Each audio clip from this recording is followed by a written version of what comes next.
ঠিক আছে কেনে চলি আছে নিৰ্বাচনী প্ৰচাৰ এই বিষয়ত লৈ পিনে কি ক'ব এতিয়া আমাৰ যথেষ্ট ভাল চলিছে আমি একেবাৰে খুব জোশ আৰু হোচ লৈ আমি নিৰ্বাচন প্ৰচাৰ আগবঢ়াই আছোঁ ফলাফল যথেষ্ট ভাল হ'ব আৰু আপোনালোকে বহুতে হয়তো নভবাকৈ যিমানখিনি আমি হয়তো ধাৰণাও কৰা নাই তাতকৈ অধিক ভোট আম আদমি পাৰ্টিয়ে পাব এটা আণ্ডাৰ কাৰেণ্ট আৰম্ভ হৈ গৈছে ৰাইজৰ মাজত যেটো আমি নেতা অৰবিন্দ কেজৰিৱাল ইতিমধ্যে জেম্মাত আছে আৰু গ্ৰেপ্তাৰ কৰিছে এই নিৰ্বাচনৰ এই ক্ষেত্ৰত প্ৰভাৱ পেলাব নহয়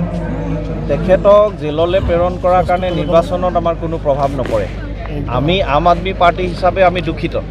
আমি দুখ পাইছোঁ কিন্তু তেখেতক জেলত প্ৰেৰণ কৰাৰ কাৰণে আমি দুগুণ উদ্যমেৰে এতিয়া কাম কৰি আছোঁ আগন্তুক দিনত আপোনালোকে চাব যে কিমান বিপুল ভোটেৰে আম আদমি পাৰ্টি জিকিবলৈ গৈ আছে এই আণ্ডাৰ কাৰেণ্ট যিটো ক'লোঁ তেখেতক জেললৈ প্ৰেৰণ কৰাৰ পিছতহে এই আণ্ডাৰ কাৰেণ্টটো সৃষ্টি হৈছে আৰু ৰাইজে দলে বলে আমাক লগ দিবলৈ সাজু হৈ আহিছে ৰাইজৰ কি আহ্বান জনাব ৰাইজক এটাই আহ্বান জনাম যে আমি উন্নয়নৰ ওপৰতে কেৱল ভোটদান কৰোঁ দুৰ্নীতি ভ্ৰষ্টাচাৰৰ বিৰুদ্ধে আমি যিটো অভিযান হাতত লৈছোঁ সেইটোৰ ওপৰত ভোটদান কৰক ধৰ্মীয় বিভাজনৰ ওপৰত ভোটদান কৰিব নালাগে ক'লা বগা অংক কৰি ভোটদান কৰিব নালাগে অন্যথা সমাজখন 2024 পিছত ধ্বংসৰ পথত যাব এইটোৱে মই ৰাইজৰ ওচৰত বহু দলৰ পৰা দেখা গৈছে এতিয়া বিজেপি যোগদান কৰিছে এই বিষয়লৈ কি ক'ব আমাৰ ইয়াতো যোগদান কৰি আছে এতিয়াই আপুনি ইয়াতে যদি চায় ইয়াৰ আধা আধি সংখ্যা যিসকল ইয়াততো হাজাৰৰ সংখ্যাত লোক উপস্থিত আছে ইয়াৰ আধা সংখ্যা লোক বিজেপি কংগ্ৰেছ অন্য দলৰ পৰা আহি ইয়াত আগতে যোগদান কৰিছে গতিকে আমিতো হাইলাইট কৰা নাই বিজেপিয়ে কি কৰিছে 2019 চনত যদি কোনোবা এজনে বিজেপিত জইন কৰিছিলে তাৰপিছত 4 বছৰ 5 বছৰ নিষ্ক্ৰিয় হৈ বহি থাকিলে আকৌ ধৰি লৈ আনিছে আকৌ মাফলাৰ পিনাই দিছে কৈছে তুমি বিজেপিত যোগদান কৰিছা বুলি তেনেকুৱা এটা তেওঁলোকৰ ক্ৰাইচিছ চলি আছে মানুহ পাবলৈ নাই ধৰি আনি জইন কৰাই দি আছে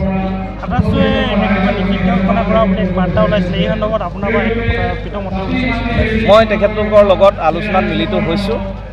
বস্তুটো হৈছে যে এইটো কোনো তথ্য ভিত্তিৰ ওপৰত ভিত্তি কৰি তেওঁলোকে মন্তব্য দিয়া নাই কিন্তু যিয়ে নহওক মই চবকে এটাই আহ্বান জনাম যে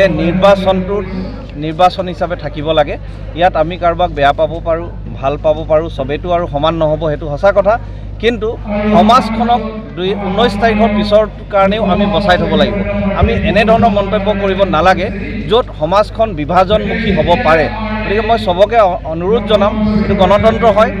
গণতন্ত্ৰত ৰাজনৈতিক দলে নিজৰ ৰণনীতি লৈ নিজৰ ধৰণে নিৰ্বাচন প্ৰচাৰ কৰিব পাৰে তেওঁলোকক মুকলি মনেৰে কৰিবলৈ দিয়ক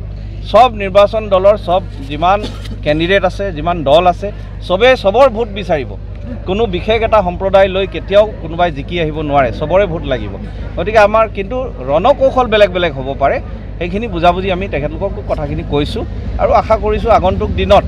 আমি কথাখিনি কওঁতে সবেই ধৈৰ্য সহকাৰে ক'ব লাগিব যাতে সমাজত কোনো বিভাজন সৃষ্টি নহয় নিৰ্বাচনৰ আৰ্মি পাৰ্টিৰ মুখ্য উন্নয়ন আৰু ভ্ৰষ্টাচাৰ দুৰ্নীতি নাইকিয়া কৰা ধন্যবাদ